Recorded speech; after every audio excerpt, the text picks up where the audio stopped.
Humans of the cardboard, welcome back to Just Nuts, guys. We have the final reveals for Age of Overlord here. This set is dropping in like, 2 weeks from now, week and a half from now. Really exciting time to be getting into the game because this set is going to have a lot of really cool impact to it. And the only things we were really waiting for were the OCG imports, the TCG exclusives, and the Testina, more TCG exclusives, but specifically it's an archetype we knew was getting 7 whole new cards. So we're going over all of that today. We got to break right into it because we have a ton of cards to get through. Let's start off here with the brand new TCG exclusives because these may be the single most important cards here.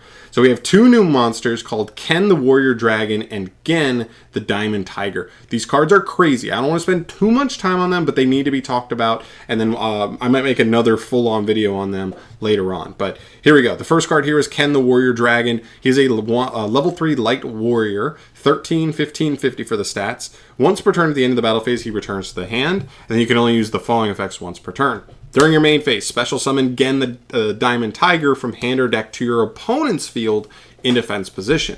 If this card is special summoned from Gen's effect, your opponent draws 2, then they discard 1. So they kind of both do the same thing but reverse. So when you look at Gen, he summons out Ken, and then when Gen is summoned by Ken, he forces the player who controls him to discard a card, essentially. So the basic idea here is that if you normal summon Gen, you give them Ken, Ken allows you to then draw 2, discard 1, and there's some other really cool synergies going on. So archetypes that don't use their normal summons are pretty crazy. They're warriors, so Isolde decks potential, and Rhoda's out there for extra consistency. But the bigger things are stuff like Dark World, right? This could just be the best normal summon package we've ever seen for Dark World, because now you give yourself a draw 2, discard 1, and you give yourself at least a body on field. You also make stuff like Tactics and Thrust immediately live, even if your opponent never actually wanted to fire anything, which is, okay, all right, antivirus. Get out of here. Get out of here. It's crazy. The synergy there is absolutely insane. There's other cool synergies as well. Kashtira has some cool plays as well, and there's other stuff, but man, these cards are actually kind of wild. For sure. So keep an eye on them. I do think these cards will be playable out the gate. I think we're going to see some competitive players do something spicy with these cards and really let them shine in the upcoming weeks. But until then, definitely get theory crafting with these because there's definitely some really cool stuff to do. Okay, next up we have this card, Asset Mantis, or Mountis, sorry. He's a level 7 insect, 23, 2000 for the stats. If your opponent controls a level 6 or lower monster, you can special summon it from the hand. If you have more cards in your hand than your opponent, you can change the battle positions of all monsters on the field.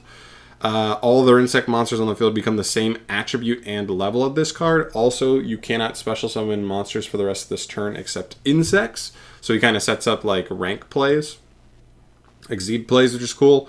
And then if this card is destroyed, add a level 8 or higher monster from your deck to your hand. That's actually crazy that this card adds any level 8 or higher monster. That might be supposed to be insect monster, but maybe it's just any level 8 or higher monster. I think it's probably an insect though.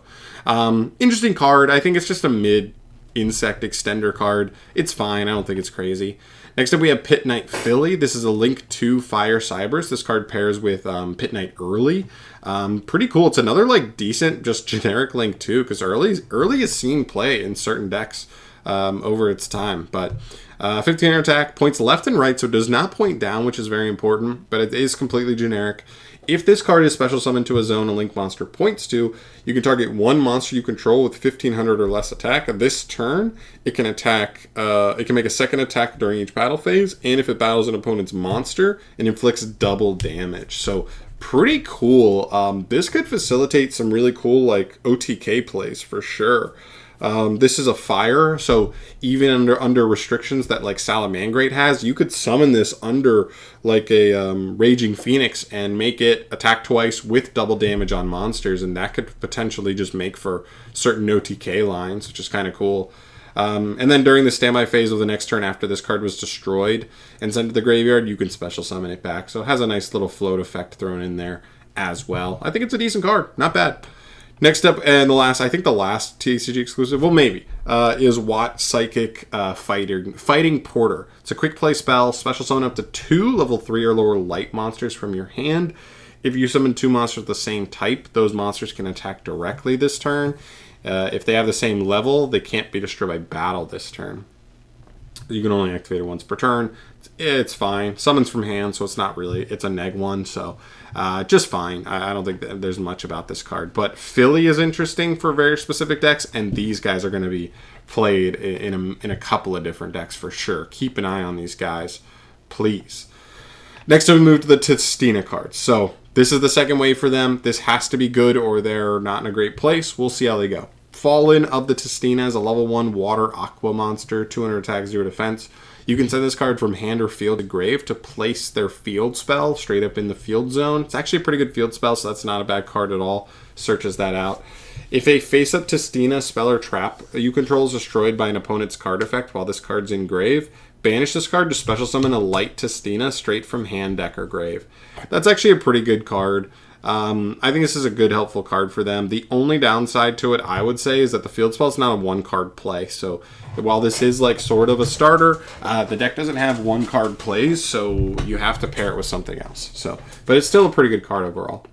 Next up, we have Return of the Testina. If this card is in your hand, you can target a Testina monster you control. Special summon this card, and if you do, it copies the level of the targeted monster. So it does help you facilitate Exceed plays, which is pretty cool.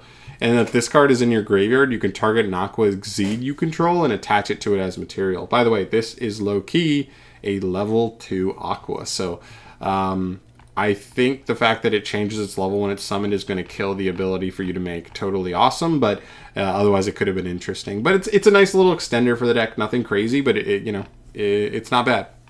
Next up, we have Tainted of the Testina. This is a level 5 Dark Aqua, 2,000 attack, 0 defense. You can tribute summon this card face up by tributing one face down monster your opponent controls.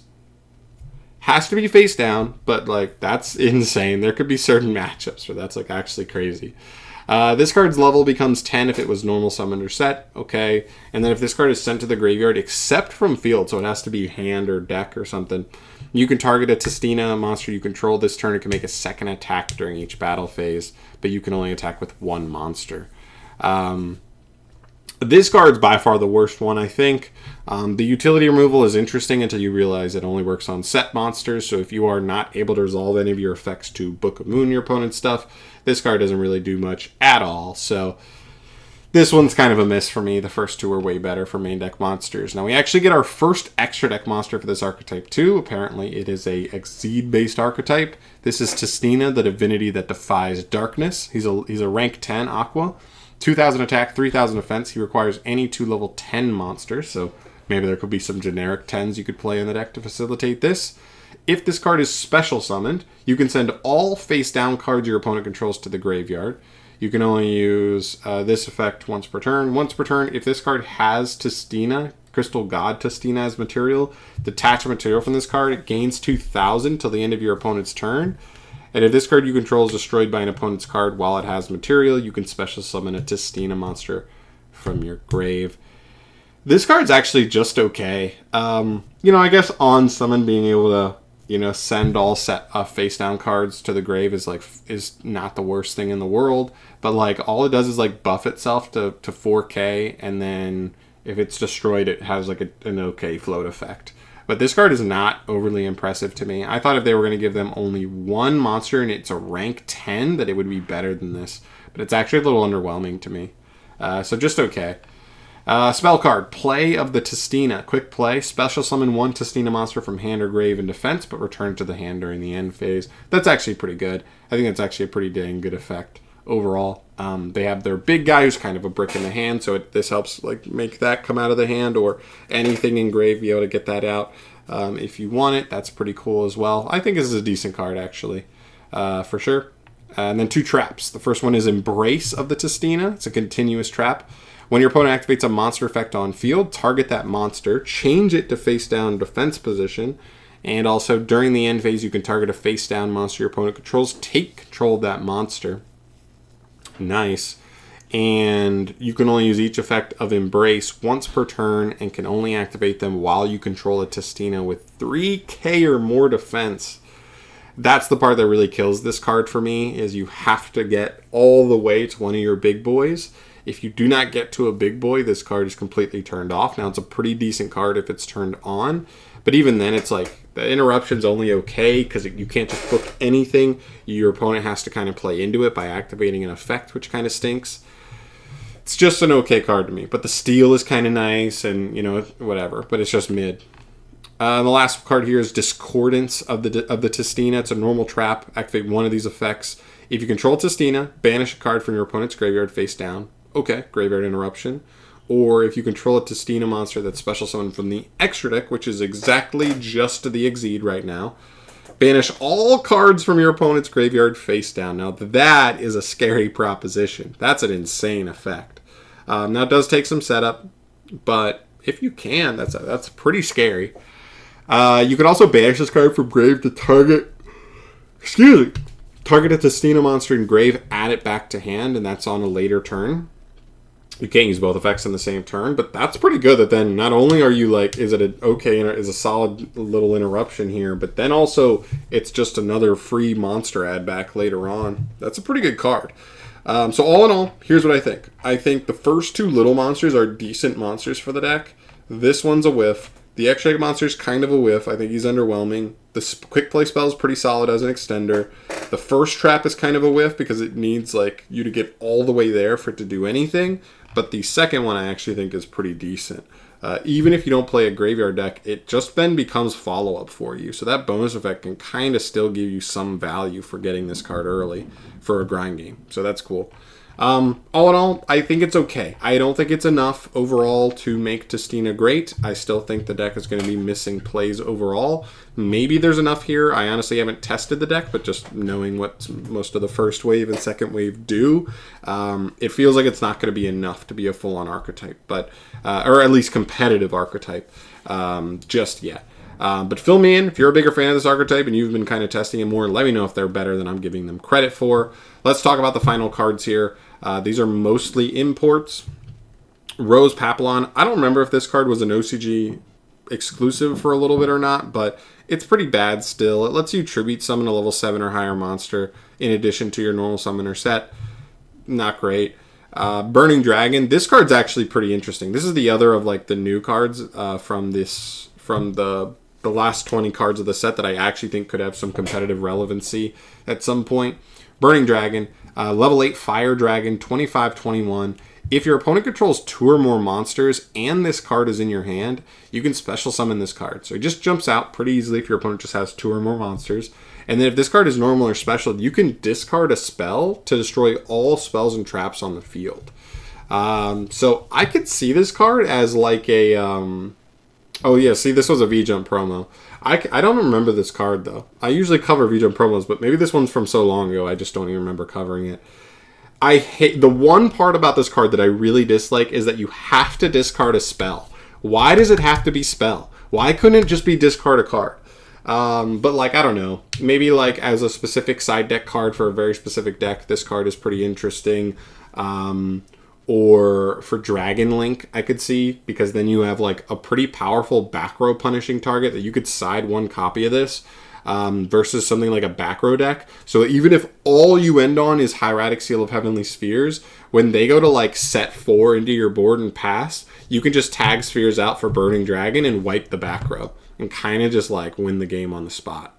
Which is kind of cool. But other than that, just an interesting card. Other than that, we have some other V-Jump promos. Starry Night. This card is sort of for the Starry Knights, right? I guess that's their name. I'm trying to think of like what their OCD name was, but Starry Knights, I think. But this is Starring Night. Okay. Red Arrows, Sweet Roommate, Lilla Wrap, Switch Point, and Alpha Summon. These cards are fine. I know they have artwork from like some certain archetypes, like Trains, Invoked, Live Twins, Dragon Maids, and Sky Striker, but they actually don't actually have synergy with those archetypes. They're actually just kind of like individual, like generic-ish cards. They're fine. Read over them if you're interested, but that pretty much finishes up everything that we got revealed today. Pretty cool stuff. I think the biggest stuff to consider if you're a competitive player are Ken and Gen, Pit Knight Philly, and maybe Burning Dragon for some specific stuff. But outside of that, you know, just cool stuff. If you're a big Testina fan, hopefully this is the kind of support you were looking for. We'll see, though. But really cool stuff. Again, I might make another full-on video talking about Ken and Gen and all the ins and outs of what's going on with them, because they are really, really interesting. But that'll be a video for another time. So thank you so much for watching today. Let me know your thoughts down below now that we have the full-on stuff for Age of Overlord, as well as just mostly these new cards. What are your thoughts on some of this stuff? I'd love to hear your thoughts on that. But I'm out of here. Thank you so much for watching as always, guys. Subscribe if you have not yet and you want to see a bunch of news. We're now like, what are we, like 3 weeks away from Phantom Nightmare dropping in the OCG, and they have like 50 legit cards unrevealed. We're getting a ton of stuff in the next like 2 weeks. So stay tuned for that. I'm bringing you news anytime something drops. I'm out of here. Thanks for watching. I'll see you in the next one. Peace.